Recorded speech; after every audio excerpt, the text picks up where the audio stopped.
Hi everybody, I'm Bree the Plant Lady, checking in with a mid-August weekly garden tour. I've been gone for most of this week to New York City helping install a roof garden with Aiden, which has been a wonderful experience. But of course, being away from home, we got 3 inches of rain, and coming back I was like, oh my goodness, I can't believe how much the gardens, especially this big cottage garden behind me, have grown. So I can't wait to show you around, and I hope that you'll be inspired. Just for a reminder, this was planted the end of June, so it hasn't actually even been growing for 2 full months. And of course, the self-sown castor beans are really starting to do what they do. And for me, they have been such an important part of this garden for, more than a decade. I'm just so excited with how this planting has come together. I was a bit apprehensive initially, but you can see we've got some nice self-sown buckwheat. It's not overpowering, which is really imperative. All the salvia, coccinia, is also self-sown, and all of the white zinnia, or all the white vinca is also self-sown. So there's a lot that's happening in here just because of a seed bank from past plantings. Another thing that is happening all by itself is the sesame. I didn't plant any sesame in here this year, and you can see the pink flowering or dark seeded sesame is looking really beautiful. I really am in love with this coleus without hesitation. And I had decided that I really wanted to make this a red and white border, a hot color border essentially. Last year I did cool colors. It was mostly like purples and blues and white. So I try to mix it up every year, and I am just really pleased with how this is looking. And there's a hummingbird. Oh gosh, I love August, especially because this August has been exceptionally cool and wet and very strange. And of course there's lots of butterfly action. That salvia has just been one of the best trial plants that I've ever had. It has gotten quite large and it's kind of splayed open, but that's okay. I like how it's just sort of filling in the edge here. And the crinums are really getting a lot of light now. This is turning out to be a very crinum centric space, which I really love. And of course, here is the view when you enter or exit from the front door. I do need to do some pruning on this big weeping hackberry, but I love how this feels when you're sitting here in this chair. Let me just go ahead and give you the secret garden appeal of being here, drinking a cup of coffee in this relaxing garden. You kind of feel like no one can see you. And that was my aim. And hopefully all the Airbnb guests enjoy this as much as I'm hoping they do. The wave, it's growing. It's not growing as rapidly as I'd like, but this bed has been something of a conundrum. I still haven't really figured out, other than the obvious solution, removing some of the trees, which I'm not emotionally ready to do. But the pumpkins are growing. They're growing better in more sun than shade, but they are growing. And the alocasia have certainly been enjoying the moisture that we've been receiving. And of course there's some weeding to be done. It is sort of funny to see, like, the zinnias are really small, the sunflowers are really small. And I think I need to start with a soil test. So I need to just go ahead and do that. But more than anything, I think the reason for this is shade. But it's nice to see this little section. The self-sown cosmos are doing pretty well, and we've got some zinnias in bloom.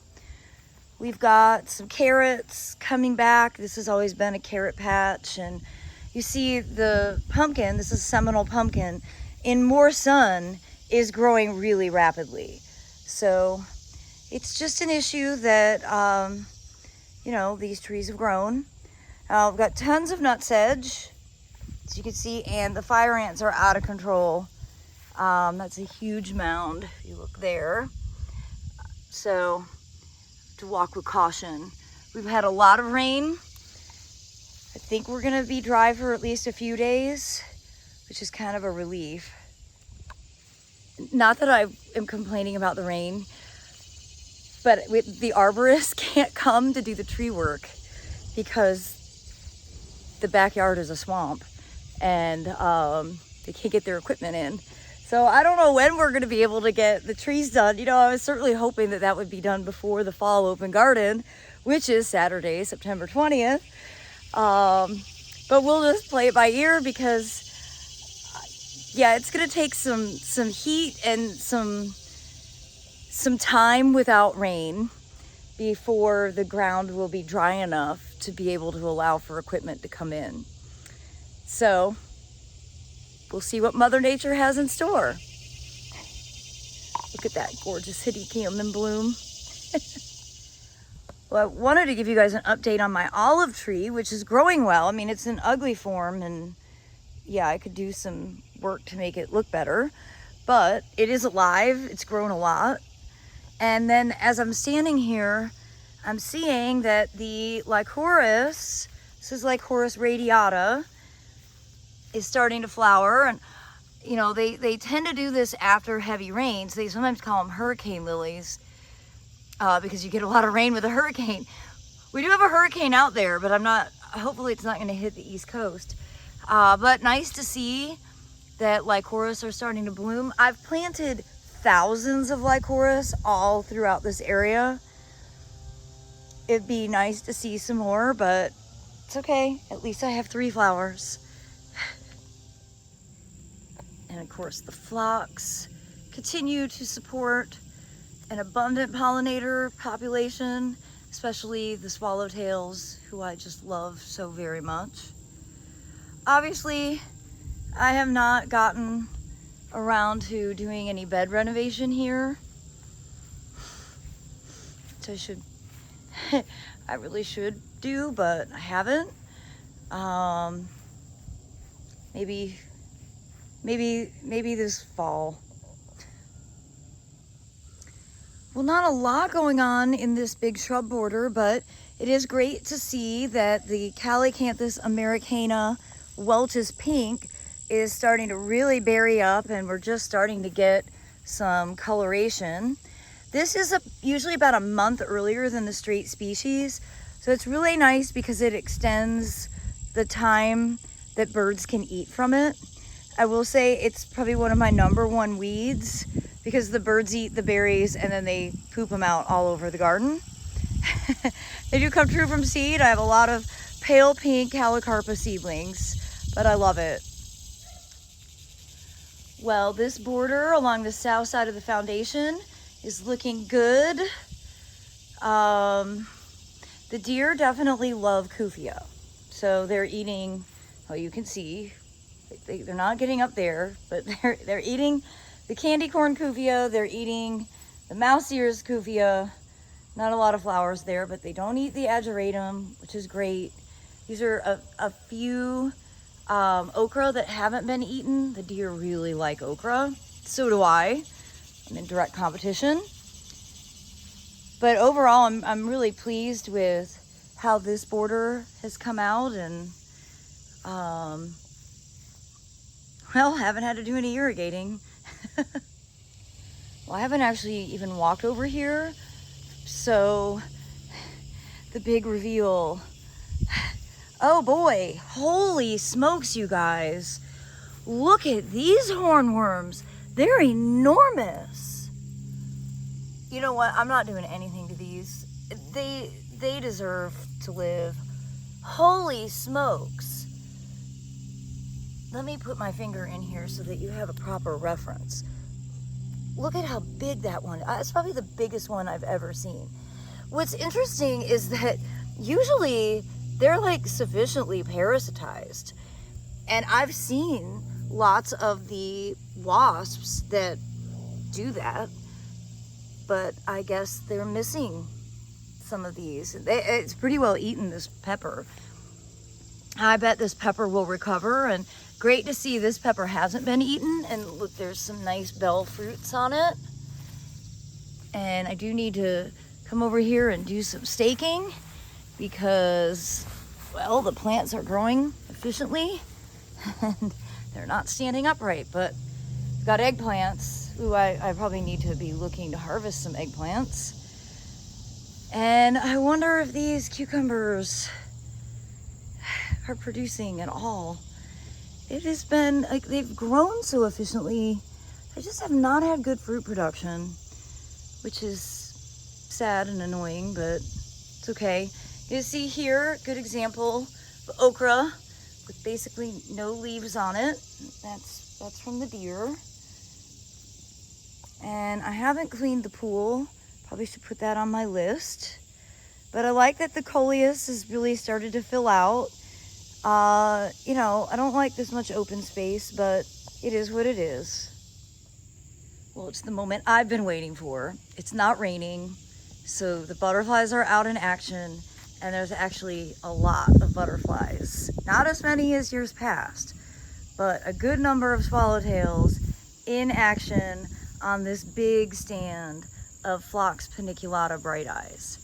And this is precisely what I dream of in January. A morning like this, it's not super humid, the sun is shining, there's a light breeze, and the butterflies are here.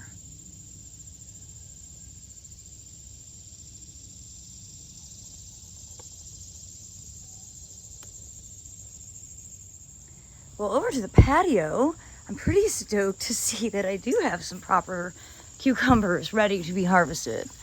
Hot dog. So at least some of the cucumbers are working. I need both hands to get it. This is definitely the time of year though where you have to walk around with a stick because the spider webs are everywhere. And I am hoping that this squash will produce something so I at least know what type of squash it is that I planted. And some of the more perennial vines are finally taking hold. So, you know, I hate when the cattle fence arbors are empty. Defeats the purpose, but it is what it is. And you can see Brugmansia flowers are starting to elongate, and earlier this week, the first Hedychium cornarium started to bloom, and this truly is the greatest smell of all time. Well, as we walk through here, this harbor is looking better, so that's something. I need to train some of these. Whatever are planted here. Oh look, we've got some parasitizing wasp breeding action happening in front of us here. Oh, this is butternut. Exciting. Okay, fruits. Yes. I love butternut squash. Lots of flowers coming, and you know, the bananas are totally doing their thing. And I see that all the okra planted in there has been completely eaten down. So that's okay. I guess I'm planting okra now just to support the deer population.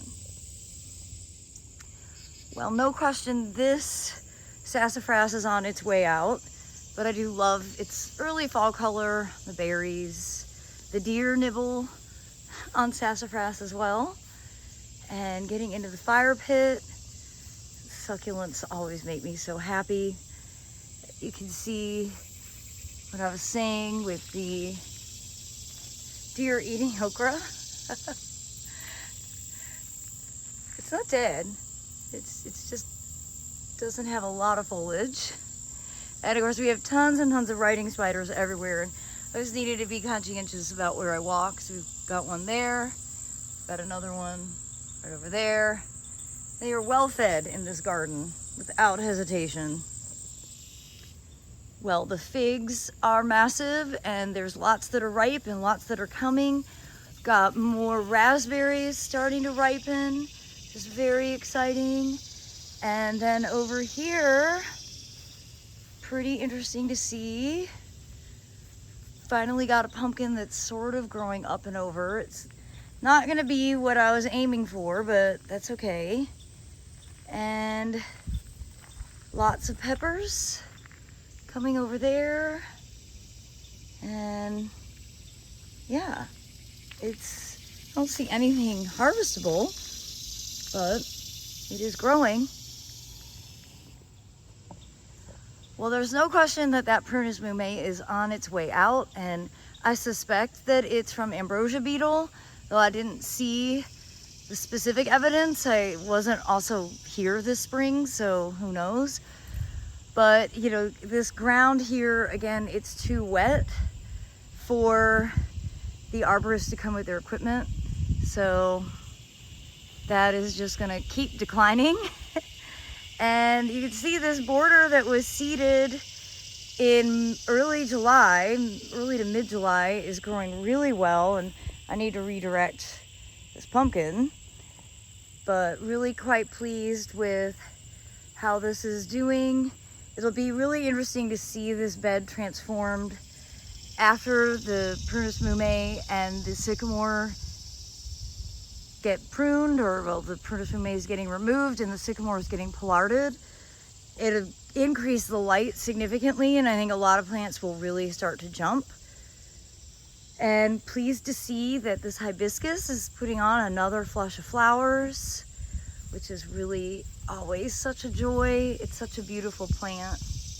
Oh boy, I gotta pull that unnecessary tree out. Well, everybody, I've got my hands and pockets full as I walk around the garden here.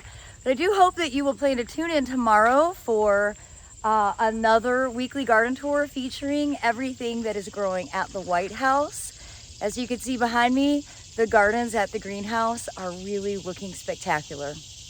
Well, as always, thanks so much for watching, and happy gardening.